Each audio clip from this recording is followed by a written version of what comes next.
My name's Kaylene Poon, Ni Fong. I'm third generation Australian born Chinese. I was born in Perth in 1956 and my parents operated a Chinese grocery shop next door to the Chung Wah Hall here. It was called Hop Hing and Company and it was at 124 James Street. I have two younger brothers and growing up in the 1950s we didn't realise we were Chinese. There were Greeks and Italians, all sorts of people wandering around. Everyone spoke their different languages.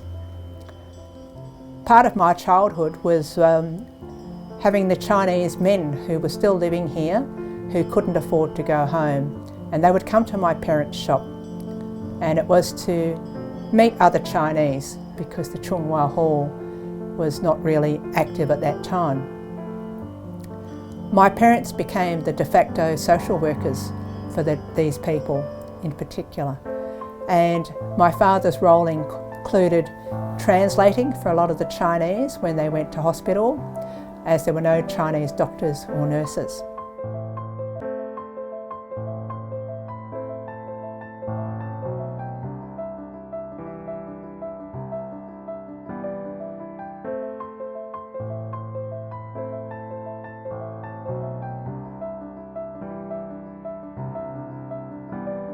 The Chung Wah was established in 1909. We've got this lovely photograph which shows a dragon going through the streets of Perth in 1901, and this was for the visit by the Duke of York and Cornwall, I think it was. And it's interesting to see because Melbourne has a similar dragon, and I was talking to the executive director of the Melbourne Museum last year, and he said possibly this dragon went through all the states, you know, and then kind of like basically as the Duke went through different places, then the Chinese community actually took it on board, because in 1901 we didn't have a formal Chinese community, but obviously there were enough people to get together and to do this dragon dance, which takes a lot of people.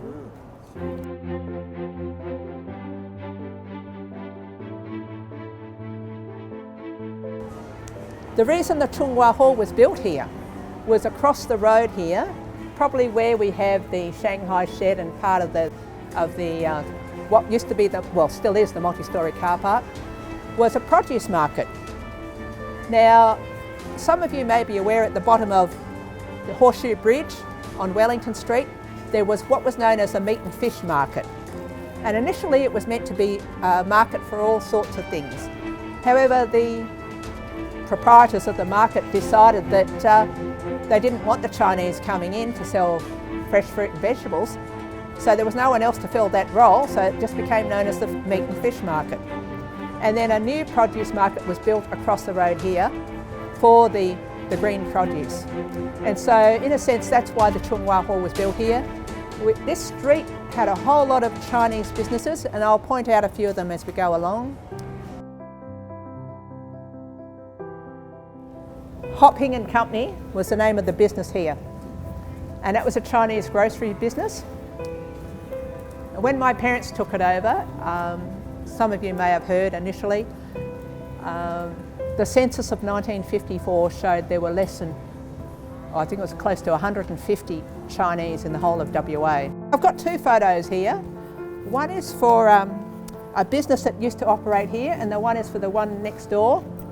And the first one is a business called Sam's, and Sam's started in Barrack Street, and they were selling fresh produce to a lot of the big hotels and visiting ships, and they then came across to James Street, and eventually they went to the Wellington Street markets, the produce markets over there, and the name changed to, I think it's Sam Mooney's, I think, but anyway, they were very well known for supplying fresh produce, and they even supplied some of the country towns that didn't have Chinese growers already there.